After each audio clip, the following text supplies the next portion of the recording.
எல்லாருக்கும் வணக்கம். திரு அர்ஜுன் அவர்களையும் திரு தம்பி ராமையா சார் அவர்களையும் நாம் அனைவரும் சேர்ந்து கைத்தட்டி வரவேற்போம். அதே மாதிரி மணமக்கள் உமாபதி ராமையா அவர்களையும் ஐஸ்வர்யா அர்ஜுன் அவர்களையும் வாழ்த்து தெரிவிச்சுக்கிறோம்.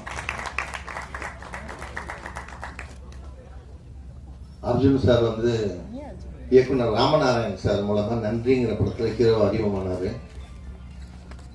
அதுல இருந்து இன்னைக்கு வரைக்கும் அவரோட தமிழ் சினிமா கேரியர் அப்படியே தொடர்ந்து டிராவல் ஆகிட்டு இருக்கு.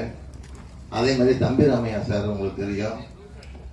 இவங்க ரெண்டு பேருமே பத்திரிகாரங்கிட்டையும் சரி, புகைப்பட கலைஞர்கிட்டையும் சரி ரொம்ப ஜாலியா